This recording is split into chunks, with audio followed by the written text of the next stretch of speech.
All right, welcome back to the hangar. So, continuing on with the RV-10 tail cone, a lot of work. It's a lot of drill, max drill. So the J stiffeners are all done, and I wanted to do this video before I covered it up and everything. So there was a repair I had to do on one of the longerons because of the whole cutting that stiffener for this bulkhead.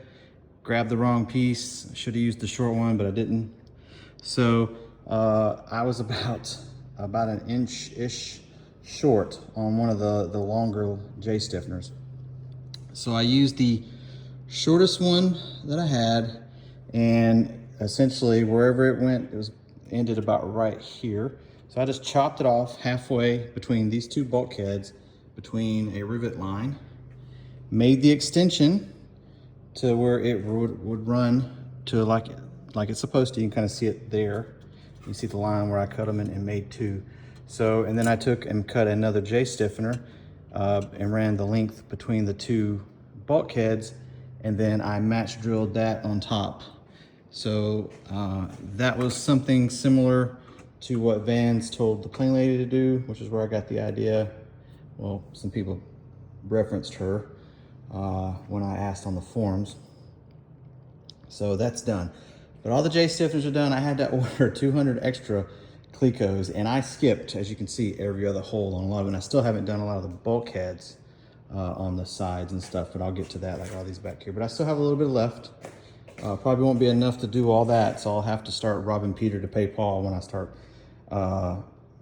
doing some riveting and things like that. But anyways, so, and then the next thing it had me do was fabricate this piece here. You can kind of see that it's angled, has to match the angle. So, and then they tell you use carpet adhesive tape, which is a real thin double-sided tape.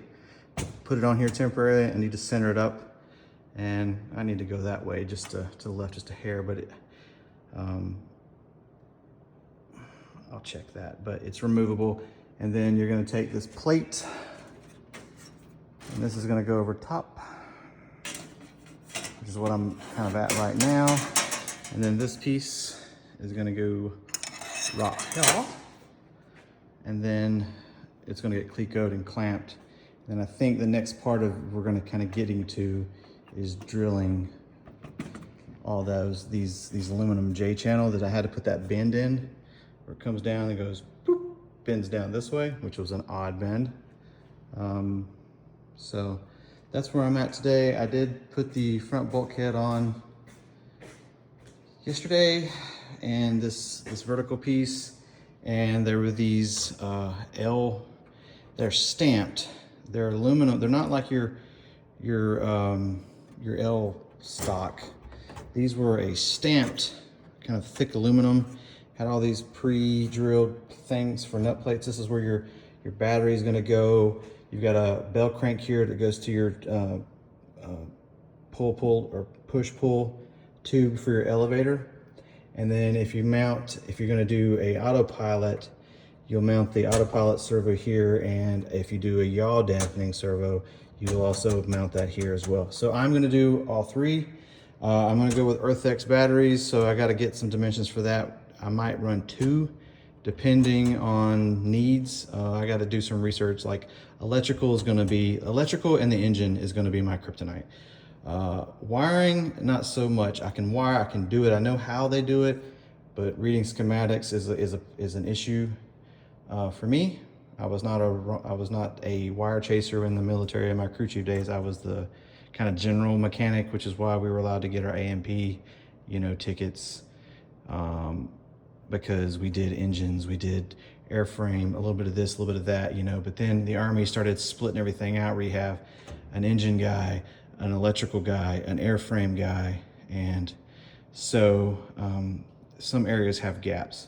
And while I had a bunch of Yankees, we called them, which were the wire guys, wire chasers, as a platoon leader one time, I had a bunch of those. I should have picked their brain a lot more than I did when I was a test pilot. But that's something I can learn. Plenty of stuff online to read up and do that. Plus you can kind of get some help on that. So the wiring is going to be a hard part for me. And then this, just like the engine's it's not difficult or it's not complicated. It's just knowing there's just a lot of little things that you've got to run to the engine to get various things like fuel, oil lines, fuel lines, throttles, and just things like that. Everything that kind of goes to the engine is kind of an unknown for me because I don't have a huge background in piston type. I'm more of a turbine guy. So, but anyways, I am going to do EarthX batteries. That's kind of the census because they're lightweight. They've been around a while.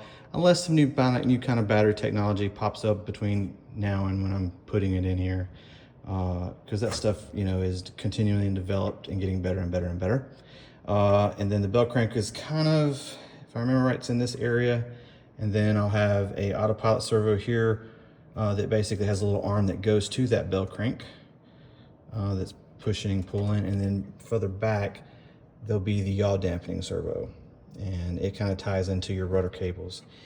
And everybody's like, well, since I'm doing a rudder trim, do I need yaw? And do I even need it, if I'm doing yaw, do I need a trim?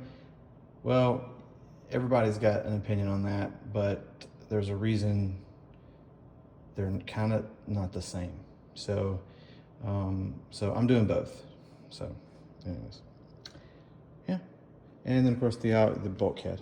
So really getting down to the end of the plans, because from the look of it here, the rest of it, I'm not putting the top part on because I'm doing the fastback conversion, and then I have to fabricate a few brackets out of L stock that go back here, the back towards the rear, that are like stops, and there should be an SB for the stop to keep it from getting jammed, so I'll have to do that SB as well. And the next one is putting on the seat belt and the hatch, and then I'll trim off one side of one piece of that. And then it is basically take it apart, clean it up, deburr, and final drill anything that isn't. Yeah. And then do everything like I did on the elevators to be kind of finished with a tail cone. And then the last little thing I'll do before I'm kind of really finishing is build that tray that I was talking about for the battery and the autopilot servos with that bell crank. There's not a lot to that. It'll go pretty quick. And yeah, so I'll do all that. And then at that point is when you start taking it apart. You have to dimple and final drill a lot of stuff, add some nut plates, and then at that point it goes back through the reassemble, and it's just a lot. So this is going really quick, and I feel like it's going really quick, and people seem like they're responding like I'm doing this really fast. So I don't know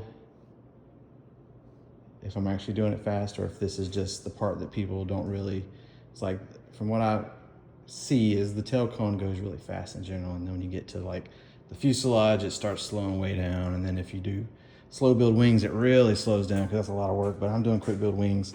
But who knows? I guess everybody's different, but anyways, I want to get this done, get this put on, cleat coat on, and there's some clamps that have to be put in place, and then just kind of keep rolling. So you guys take it easy, a little update video. Yeah, it's coming together. Cheers.